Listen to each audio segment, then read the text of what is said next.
क्या बाबू? अति लघु। जो अति लघु कुछ क्वेश्चन है वो आपके कहीं से भी बन सकते हैं। तो कोशिश करना कि ये 10 क्वेश्चन सही हो जाए। अगर ये 10 क्वेश्चन आप सही कर लेते हो तो एग्जामिनर का जो माइंड सेट है वो चेंज हो जाता है, वो बदल जाता है। और आगे अगर आपने शानदार नहीं भी लिखा होगा और ये 10 क्वेश्चन सही होंगे तो एग्जामिनर कहेगा कि आगे इसने तबाही मचा दिया होगा, इसने शानदार लिखा होगा, इसको नंबर दे दो। तो ये अगर आप सही कर देते हो तो आपने अपने उत्तर लेखन में बहुत ही बड़ा काम कर दिया।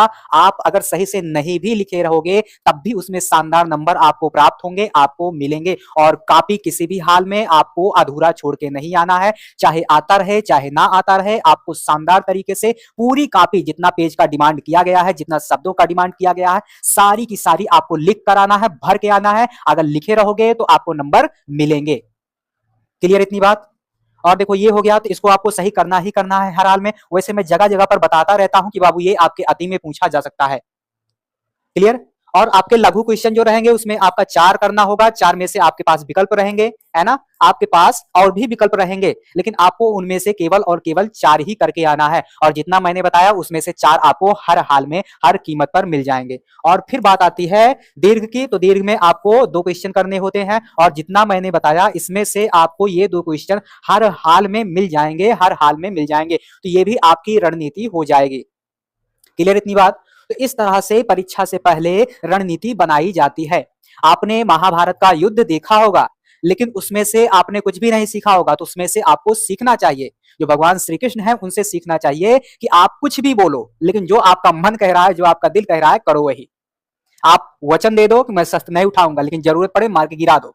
क्लियर? शकुनी, शकुनी को जानते हो ना? शकुनी कहता है कि रणभूमि में युद्ध हो उसके पहले मनोभूमि में खेला जाता है। तो बाबू पहले रणनीति बनाया जाता है, तब युद्ध में कूदा जाता है ना? तो यहां से आपको क्या करना है? 4 करना है। 4 आपको हर कीमत पर मिल जाएगा, मिल जाएगा। और रट्टा मार के जाना, रट्टा मार के जाना, आपको हर हाल में मिल जाएगा। अब आइए असल मायने में, असल रूप से अपनी कहानी को हम क्या करते हैं? प्रारंभ करते हैं। और देखो, जब कभी आपका लिखित पेपर हो, जब कभी आपका लिखित पेपर हो और वह छोटा मोटा पेपर हो, एमए का हो, बीए का हो, तब आपको गाइड नहीं पढ़ना चाहिए। अगर आपका नोट्स है तो उसको पढ़ना चाहिए। और ऐसी किताब को पढ़ना चाहिए जिसमें बहुत सारा स्टोरी दिया गया हो, बहुत सारी कहानी के माध्यम से चीजों को समझाया गया हो। या कोई ऐसा टीचर पकड़िए जो एक शब्द को, एक लाइन को पूरी कहानी बना दे, पूरा स्टोरी कर दे।